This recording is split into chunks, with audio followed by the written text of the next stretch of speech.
Bună, ne aflăm aici în cadru foarte restrâns, dar asta nu e neapărat un lucru rău. Ce o să vedeți voi astăzi este un meci de debate. Noi suntem din partea Asociației Române de Dezbatere la Teorie și Retorică și cam asta facem noi în general. Ne adunăm și dezbatem diferite teme, de la lucruri, să zicem, mai serioase, așa, legate de economie, astăzi discutăm despre democrație și internet, până la lucruri, să zicem, mai happy, așa. Bun. Ce se întâmplă este că există două părți care, indiferent de opiniile personale ale membrilor, vor susține sau vor nega o anumită temă dată. Astăzi, formatul e mai puțin important, o să vorbim 6 minute fiecare. Ce vă rugăm este să vă dați telefonul pe silent în timpul meciului și dacă trebuie să ieșiți, faceți-o între discursuri, că e destul de ciudat așa să fie un dute vino. Mă rog, suntem 5 oameni, deci nu o să fie un dute vino imens, dar așa. Asta este, de ce facem lucrul ăsta aici? Pentru că, pe de-o parte, voiam să vedeți și voi ce facem. Și pe de altă parte, pentru că noi participăm la un proiect internațional care se numește ACTA, Active Citizens Take Action, care e legat de democrația participativă și modul în care internetul și mediul digital în general poate să influențeze participarea. Și cu această ocazie filmăm un meci în limba engleză pe tema credem că internetul este cea mai mare forță pentru democratizare din lume. Bun, acum dacă la sfârșit, nu știu, aveți comentarii, sugestii, povețe pentru debateri, o să putem să mai stăm să mai discutăm, o să rămână o parte din noi, altă parte o să fugă, să dezbată în alte părți, în alte zări. Ok. Bun, atunci dacă suntem gata, suntem gata. Uite, vezi, pot să primesc feedback de la toată lumea de aici și e foarte bine. Bun, atunci o să începem cu primul ministru Șerban.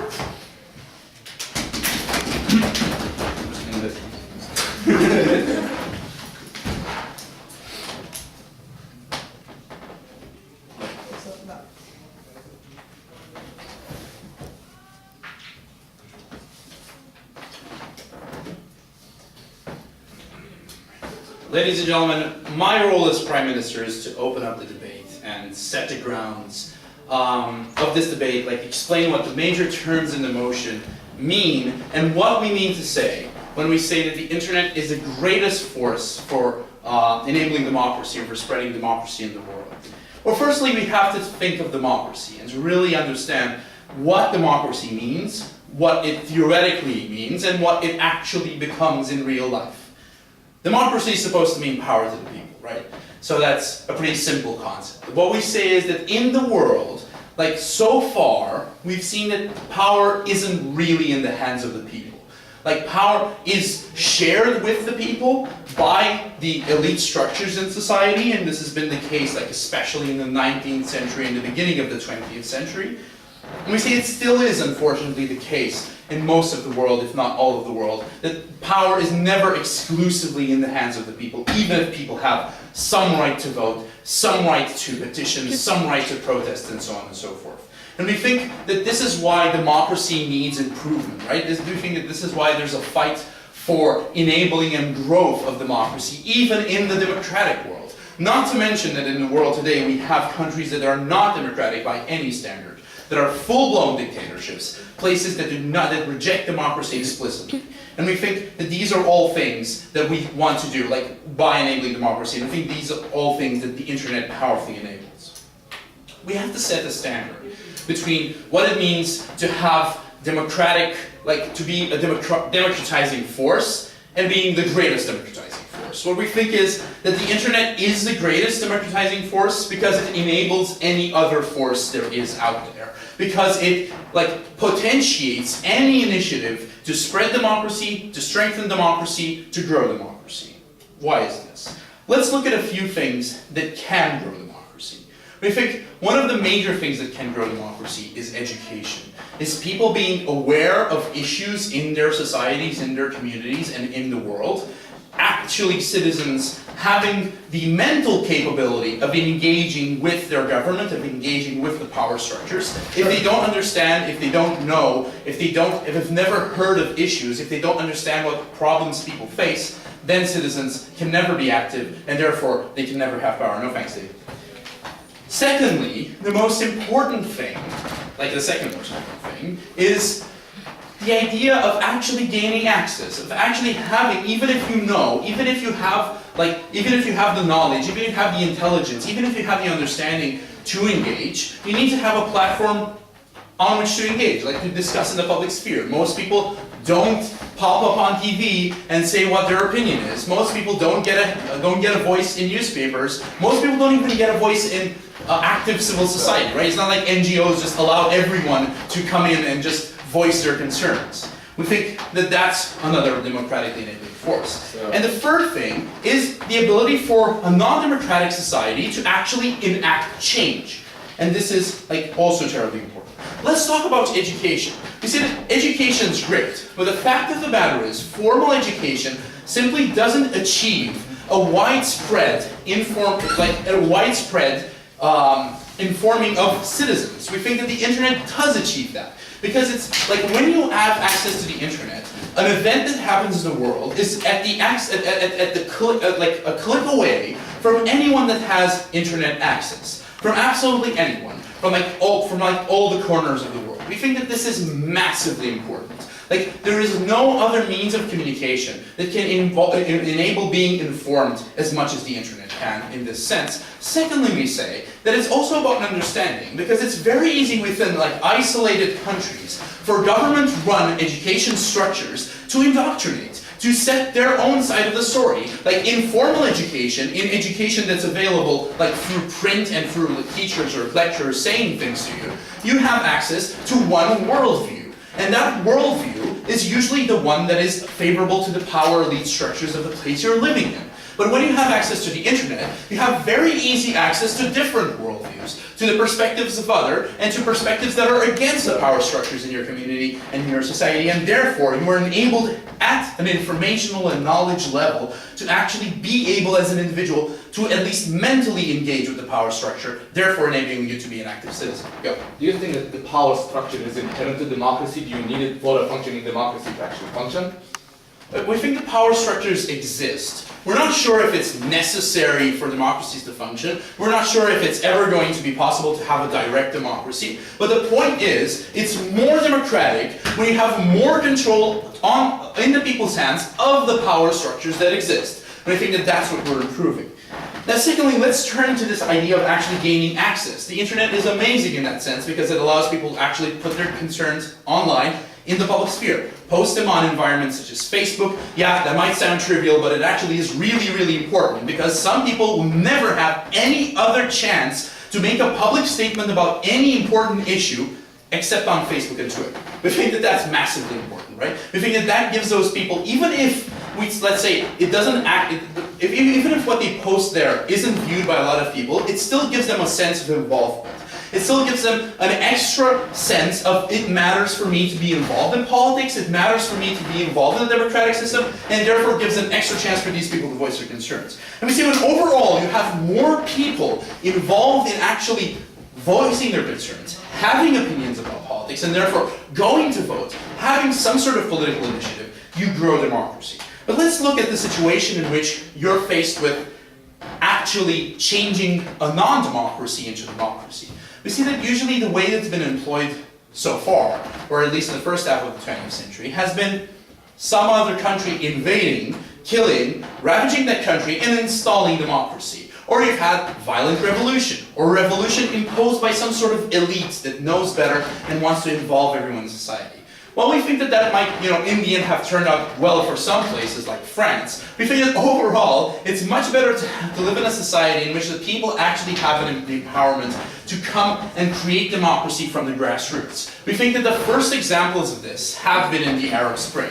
We think these are some of the first examples of countries that have actually stemmed revolutions from the top, from the bottom, not from the top. Like most, even when you've had revolutions, like in Romania, like we've had, like even the French Revolution in 1848, have not been popular revolutions, have been revolutions that have come from elites that didn't agree with the current power structures and wanted to change them. We think that at that point, it's important to acknowledge that the internet is empowering in sort of changing non-democracies towards democracy.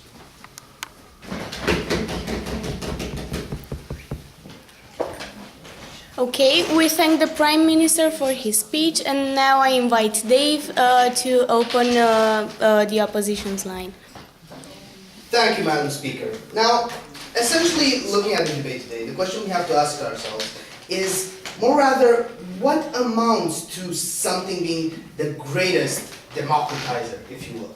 And for that, we have to have a very global view of things and understanding of things. Now, I'm going to look at a few elements of context. I'm going to look at what proposition has posed and go into a lot of opposition arguments that we want to discuss. Now, to say something is a force of democratization means to speak of the process that is ongoing at global level. Some places are stagnating in their democratization, lots of places are very slow in their democratization, some places are starting to have a decent rate of this democratization.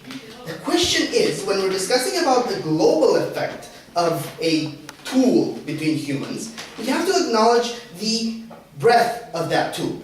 We see that most places use paper. We see that most places use formal and informal education. We see that most places use social structures and social circles to push ideas towards a certain direction. What we don't see is most of the globe using the internet.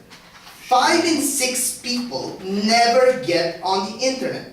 5 in 6 people on this planet are not affected by the internet, are not pushed in any one direction by the internet. So we have to acknowledge that going into this debate. Now looking at that, looking at the 1 in 6, let's look at the 1 in 6. Does the 1 in 6 have access to the internet? The answer is still no, because part of this, you have to look at the fact that within the last 5 years, from 2 to now 25 countries, and the number is growing, have censored the internet, have limited what you can see on the internet in accordance to their political concept of what is acceptable. So we see that even those 1 in 6 people, you don't have full access to the internet. 1 in 12 has true full access to the internet. Most of them are pigeonholed into seeing only the things that are allowed and that therefore prevent any sort of democratization. No thank you. Now let's look at what proposition has been giving you, having this context in mind. It tells us education is a great source for education. Yes, so is paper, so is storytelling, so is the concept of passing concepts on, so is on-the-job training, so is intersocial interaction. Lots of things bring education. And what we're saying is, again, that in any global sense, internet is a tool for the tops of society. And we have to now go to the question of what is democratization? Is democratization the concept of some elites becoming even more educated and more embracing of the concept of democracy, and therefore pulling along all of the other little people? Or is democratization the concept of masses actually acknowledging their stake in what is happening and taking it for themselves? And we're saying that it is the latter. And it is the latter that the internet has not yet reached the point in which it has a substantial contribution. Now, the other thing we've been told by proposition is this concept of violence. And, let's start changing things without violence, like in the Arab Spring. Yeah. The Arab Spring was very violence-filled, bloody, horrible, and yes, all changes have come with violence because right now, that's the only feasible mechanism. You've had the occasional less bloody transfer, but even when you've had the less bloody transfer, those were not enabled by the internet in any way. Okay, now let's look at the concept of what's happening. We're saying that the internet right now, as it is today, with the spread it has today, the limitations and options it has today, is limiting of democracy and actually harmful and cannot in any way be considered a valuable contributor to democratization. Now, first of all, we want to look at the fact that there's filtering. There is filtering online. You have states that define what you can and can't see. You have in Syria the concept of being snapshot in whenever you're in an internet cafe, every 25 seconds, snapshot of what you're browsing. You have the concept of the great Chinese firewall that prevents any sort of actual politically problematic thing being accessed by the massive population of China. So when you calculate the numbers, great internet numbers, calculate that you have all those people in China accessing nothing that leads to democratization go.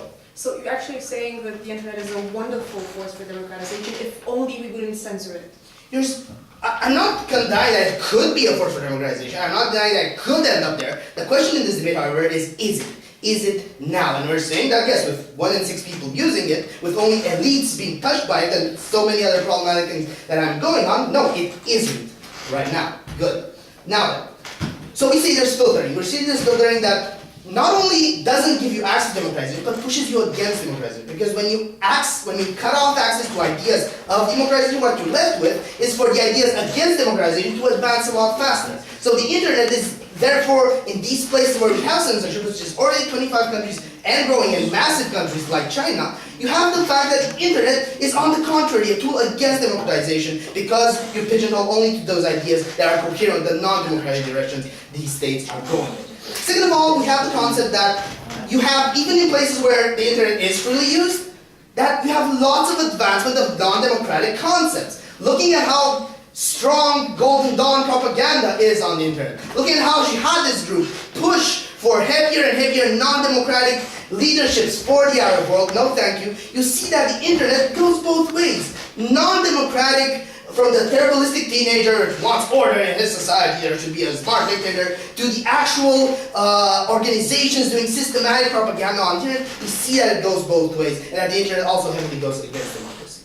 What we want to next look at is this concept of what is this internet's nature? Is the internet in its nature a democratic place? But I was going to talk more about this, but at the end of the day, we have to acknowledge that the internet is not a democratic place. The internet is a place in which if this is that guy's site, if he's the authority here, he can do anything. You can't say, we will override you through our democracy. It's my forum, I establish everything that goes on in it. Even Facebook is not a democratic place. Sure, it listens to input. Dictators also listen to input. But at the end of the day, you have no call, no actual say in how things are to be done, no matter how many 99% of you add up. We're saying that by its nature, Radu Islam, the internet is not in any way this place of democracy by its very technological nature as it functions now. Now, this, we want to look at the concept of how many people are political online. You're given world views and you discuss political things and access things. What is the internet massively used? Even by that 1 in 12 people that does use the internet. Is the typical internet user on political forums? We're saying no. Even those that get on political forums just go there to reinforce what they already think politically. And already reinforce whatever it is they think their opinion is. They look for people just like them. Second of all, we say no, that's not what the internet is massively used for, education and political access, but rather entertainment. You know, we have the internet is for porn cliche. And it's not so much a cliche if you look at the numbers. Things like pornography, entertainment, visual entertainment, music, frivolous use of Facebook. Sure, there could be an enlightened use of Facebook, but most of Facebook use is frivolous and mind-numbing, essentially, just like so many other things. So we're saying most of internet use, even in those low numbers, is frivolous use that in no way actualizes a person, their political opinion, or their worldview. We're saying that at the end of the day, we have an internet that's nowhere near influencing true democracy. Thank you, Dave. And now, coming back to the proposition, I invite Ioana for her speech. Thank you. Okay, we don't know where the opposition got their figures regarding the number of people using internet now. We only wish they'd have Googled before this debate, because it's clear that they would have gotten a better picture of what is going on. Now, what we would say, I'm going to be generous today, we're going to say it doesn't matter. The number doesn't matter. Because what the opposition is saying is that, oh, the internet is a great tool, it's just that not enough people have access to it, which we don't think is actually firmly tackling the motion. But even if it were so, we would say that currently more and more people get access to internet. We're talking about people in South Africa and Saudi Arabia. We're talking about people in China. We're talking of people that have the greatest need for information, for democratic principles, for so on and so forth. So we would say that essentially the internet, even if not everybody has access to internet now, we would say that it is still growing strong, that it is a great force, and we would say actually the greatest force. And what I would add is that this motion is implicitly comparative.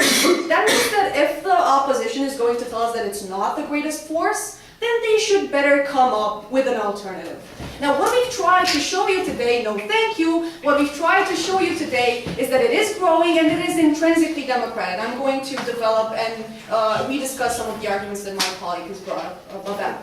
Now, what have we told you? And you will notice that the opposition hasn't really tackled this head on. Again, what we basically said is that, for once, the internet allows people that were once receptors, like they were watching TV, they were, like the couch potatoes. It's enabling the couch potatoes to go on Facebook and maybe say something that is not intrinsically interesting and whatever, but now they're really contributing. Now you have a say. And you're going to vote for the, petition to stop ACTA, even if you don't know what it really is. You're going to participate more. That's what we're saying. It encourages people to participate more. And we think that that is the first step. The second step is education. We think you do get more access to information. Now, it's probably not going to happen today. And again, we think that a lot of people use the internet superficially at this point. What we do think is that it's really, let's say, effective in its insidiousness. It changes people. It changes the way people think. We think that actually the greatest force for democratization, historically speaking, has not been, this country conquering another country and forcing them to become democratic. We think it's actually been the cultural level. And we think that this is what the internet actually helps with. We think it helps you get information and get different points of view from all over the globe. And this is again something that the opposition, we don't feel, has tackled effectively. This is why, we've said some things and we're definitely not saying that the internet is perfect. We're definitely not saying that everybody uses it, that everybody is really enlightened in the way that they use it. But we would say that what the internet is doing is eroding authority, eroding one people, one too many structures. One person, no thank you, one person telling a number of people what they should think, what is right, and so on and so forth, and enabling more people to tell us their opinions. So in that sense, we think that, yeah, go David. In order to show that we have a force for democratization, you don't just have to show some subtle eroding, you have to show that there has been impact. Great. Let's start with, the Tunisia-Chisinau axis, yeah? Whatever, like people in Tunisia were helped in the revolution and in protests by the internet. We have, people in Egypt that again were helped by the internet. No, thank you. We have people in Chisinau that had this Twitter revolution. I think we think it helps coordination. We think it, facilitates protests in any way, and we have seen that numerous times. But we think that in some sense that's just the start, that's just the beginning of things, because we think that for the number of years we have had internet, and again, yeah, a lot of people have had access to it, we think that it has had extraordinary effects. We think that we haven't seen these sort of effects with any other force. If you think about it, again, yeah, more people have access to television nowadays, but they aren't allowed to contribute.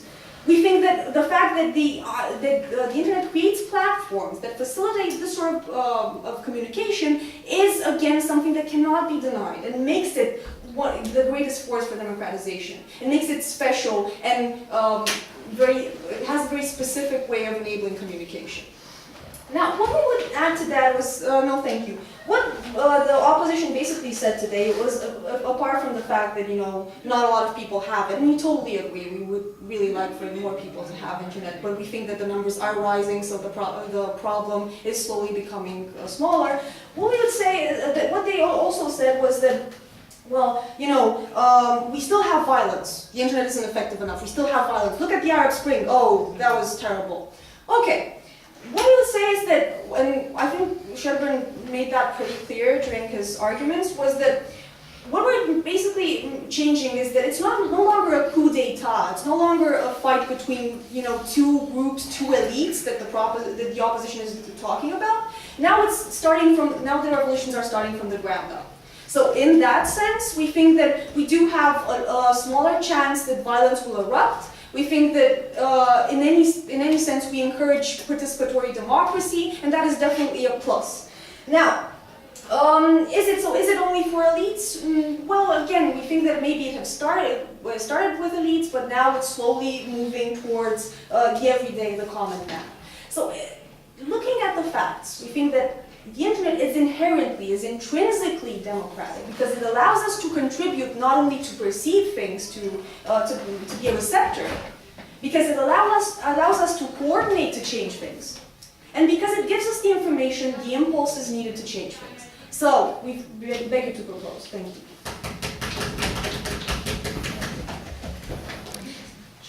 Thank you, Ioana. And now I invite Radu to continue the opposition's case. Now, we can see that the internet is a valid framework through which democratic ideas and democratic fundamental principles can be, spread out throughout the world. But then again, proposition also concedes that it's doing so very slowly. It's this slow motion effect that without actually really having a lot of real world impact. They say, well, look at it, internet equals Arab Spring. The internet has done so much for the world. But you can't really equate the internet with everything that's been good in the last 100 years or 20 years or however long it's existed. Because it's actually a sum of factors which they kind of ignore. Now what we're going to say today is that basically the internet, not only is it not a basic force of democratization, that it is inherently anti-democratic in the way that people actually approach the internet. But I will get to that more on later. Now, they say that, well, basically because people participate more, even if they do so superficially, that has inherent value. But we say, not even does that not have inherent value, this is actually a dangerous and a slippery slope. Why? Because people can now equate liking stuff on Facebook with actually being socially active. Oh, I don't even no longer have to vote for a president because now I can just like his Facebook page. And who knows, maybe someday we'll elect presidents based on Facebook likes. But we see that there is a constant eroding of people's desire to participate actively socially in any form because they have the internet as a means of participation without actually addressing real world issues, without actually going outside and, I don't know, picking up some trash. So they might host a Facebook event saying, come on, let's go pick up some trash and let's go vote or let's go be democratic. But we see that generally attendance to Facebook events is not as high as it says. If there's 100 people coming, there's going to be about 20 actually. No, thank you. Alright. Now, they've all given this idea that, education and access and people exchanging ideas, it's so wonderful. But again, we say that this is a superficial way of seeing the problem. Because what actually happens on the internet? We rarely see people in, a forum conversation saying, I believe this. Well, actually, I believe this. And then the other person saying, oh my God, I feel so illuminated. The internet basically is a place where the hive mind helps you harbor your own beliefs, your own interests that you already have coming into the internet. We rarely see that exchange of ideas actually leads to differences and changes within their own personal dogma, because everyone already goes online because they want to argue against something because they've already started that argument inside their head. They're not saying, I don't really have an opinion on democracy. I should go and check online. Is democracy good? No. Oh well, the internet has spoken. Yes, sir, I'll take it. That's not how it works. The internet is a medium. Obviously people are different, just like they are in real life. The point is a medium that enables communication, it enables education. You've never responded to this. Thank you.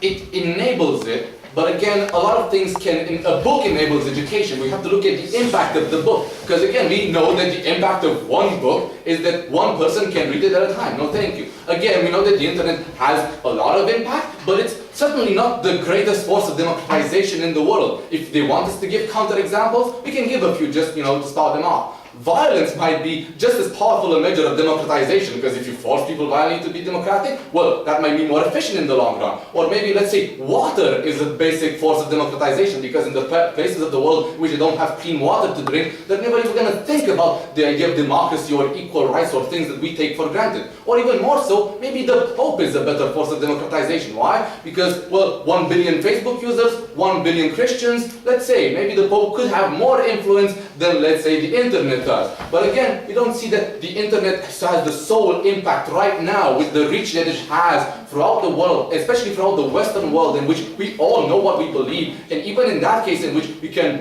assume that the Western world has a very clear perspective on what these values are, we see that even in there, the internet does not harbor intrinsically democratic ideas. And we see that there are a lot of, communist websites that are like, comrade, the internet is great for, freedom of speech, but we don't like freedom of speech, and so on and so forth.